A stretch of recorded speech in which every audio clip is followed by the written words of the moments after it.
Yesterday, 7 individuals lost their life in a plane crash in Statesville, North Carolina. We found out later on it was Greg Biffle, two-time NASCAR champion, and his wife and 2 kids, and 3 other family acquaintances on their way for Christmas in the Bahamas.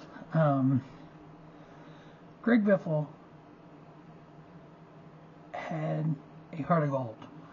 If you hear all the reports and everything about how when the hurricane hit Western North Carolina, he took his own money, bought stuff, took his own planes, risked his life among others to go out and save lives.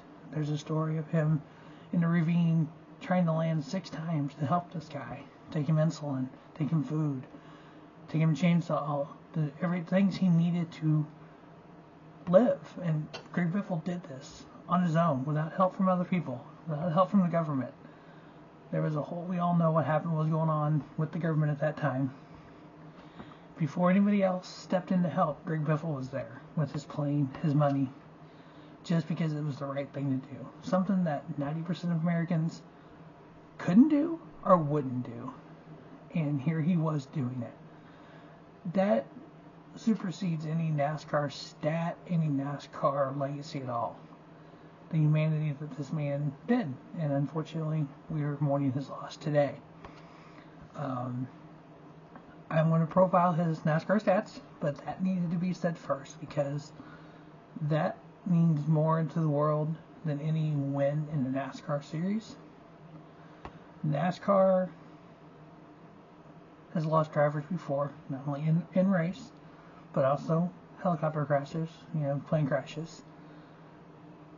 It's just a different, when it's not on track, it's just different because it was out of their control. He wasn't the pilot, I think there was a pilot, I think they said. So it's out of his control.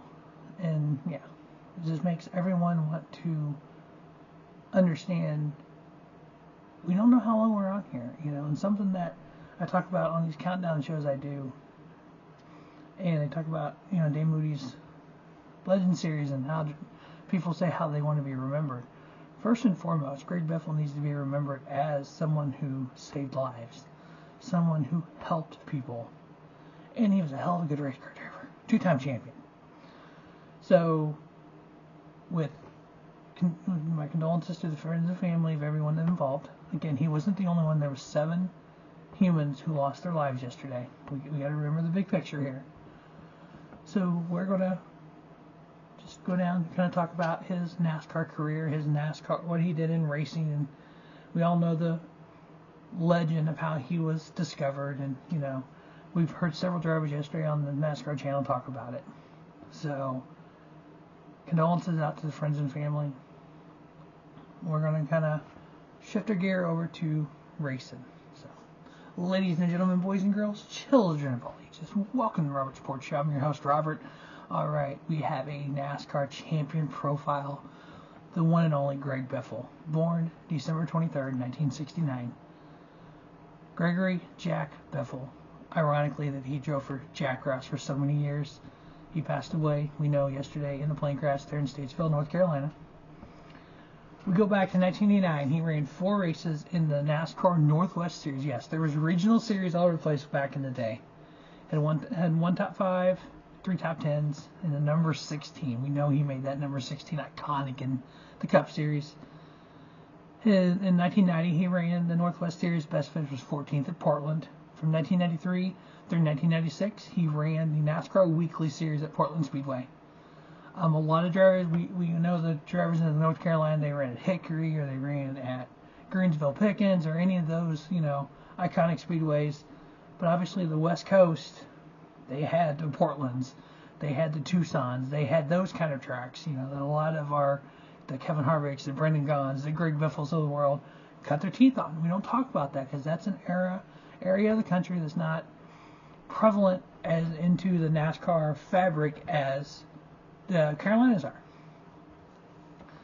So you ran at Portland for the Pacific Coast Division and then the Great West region. 114 races in those seasons, 55 wins. That's just incredible. 72 top 5s, 87 top 10s, Those 4 seasons, 11th, 5th, 1st, and 7th in the track championships, the regional championships, 50th, 4th, 2nd, and 11th. This led to the Winter Heat Series back in 95 and 96. As we recall, 94, the winter of 94 and then 95, we had the Winter Heat Series out in Tucson where they debuted the Super Trucks, the predecessor to the Craftsman Truck Series. They got a lot of the West Coast drivers out there, the Brendan Gaughan's, the Mike Skinners, the Greg Biffles, and they had the late model division and the truck division. And if it wasn't for that Winter Heat Series, 1, we wouldn't have the Truck Series. 2, I don't think we would have Greg Biffle, Kevin Harvick, Brendan Gaughan, and all the ones, Ron Hornaday Jr., all the ones that came out of that West Coast race scene that was in the Winston West, the Northwest Division, the Southwest Division of NASCAR, that was able to make their name on that Winter Heat Series and become a thing. 2 seasons there, he won the championship for the late model. We all know the story. How Benny Parsons said that he told Jack Roush, you need to sign this Biffle kid before somebody else does. In 1997, Greg ran the NASCAR Northwest Series. He ran 10 of the 11 races, 1 win, 5 top 5s, 8 top 10s, finished 6th in points. Following that successful campaign, 1998, he moved to the Truck Series for Jack Roush. So Jack listened to Benny Parsons. From 98 through 2000, those 3 seasons in the Truck Series, 76 starts, 14 wins, 40 top 5s, 49 top 10s, 12 poles. The 1998 Truck Series Rookie of the Year, 2000 Most Popular Driver, 2000 Craftsman Truck Series Champion. In those 3 seasons, finished 8th, 2nd, and 1st in points. After winning that 2000 championship in 2001, moved to the Xfinity Series for Jack Roush in the number 60. Ran 2 seasons full-time there in the Xfinity Series. Ran in 67 races, 9 wins, 36 top 5s, 46 top 10s, 7 poles. 2001 Rookie of the Year in the Busch Series. 2002 Busch Series Champion. 2002 Most Popular Driver. Finished 4th and 1st in the championship those 2 seasons. 2003 moved on to the NASCAR Cup Series, again with Jack Roush.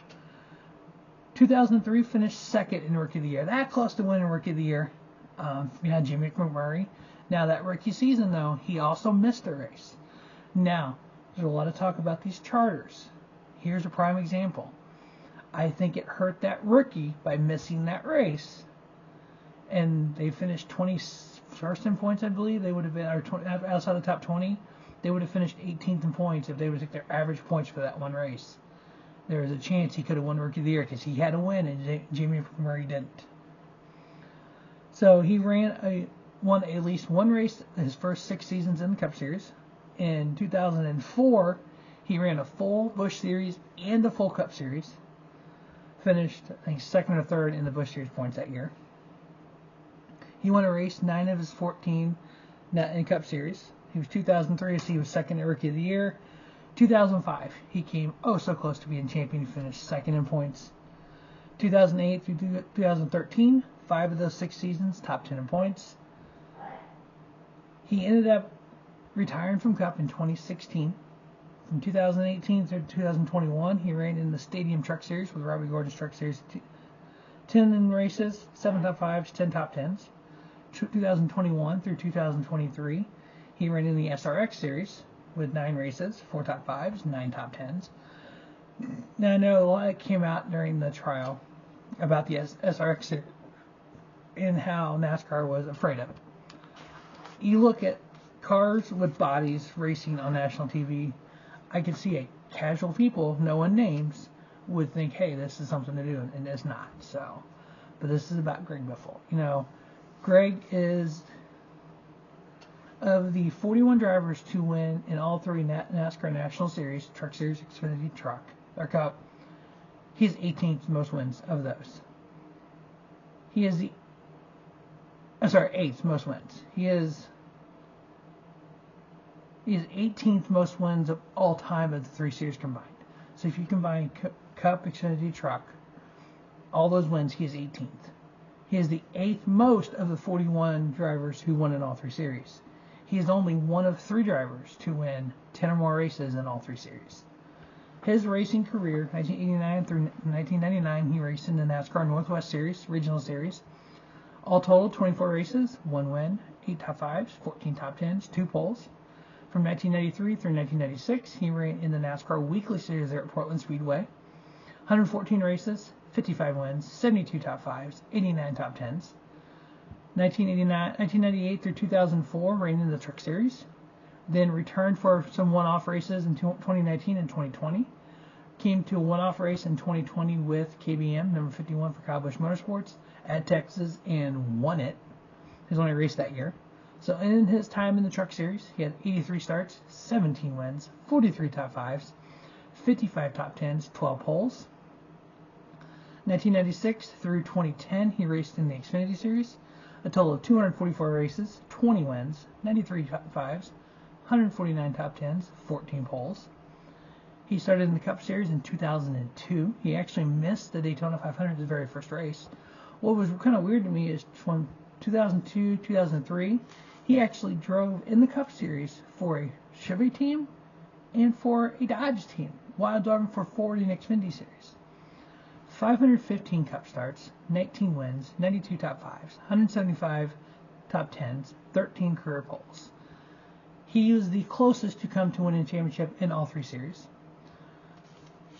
One-time Xfinity Series champion, 1-time Craftsman Truck Series champion. The last 2 years, he's been on the Hall of Fame ballot and did not make it. Unfortunately, wish he would have before he passed. But we don't know when our time is up. So I hope any Hall of Fame that involves racing that he's not in, he gets in 2026. He is a deserving Hall of Famer for NASCAR. The NASCAR Hall of Fame is more about not just stats, but what you've done for the sport and what you have done for people in general. And the things that Greg Biffle has done is second to none. There's nobody like him. And I saw somebody online talking about Humanity Award for 2026. Yeah, that would be awesome. Greg Biffle needs to be remembered, not just his racing, but for what he did for the human race in general. The selfishness this man had to go out there and help save lives during a natural disaster that a lot of people, like I said earlier, can't or wouldn't do. So, but coming up on his 56th birthday, the 2-time NASCAR champion, hopefully future Hall of Famer, NASCAR champion, Greg Biffle. As always, thanks for watching our sports show. We're going to continue with our countdown series, but Greg needed to be spoke about first. Then we'll get on to the countdown series. And when we get to number 16 days until the Daytona 500, knowing how much he drove the number 16 in the Cup Series, that's going to be a special one to do. As always, thanks for watching Robert Sports Show. Don't just have a great day. Have a spiffy day. Robert Sports Show, your YouTube leader in sports channel content.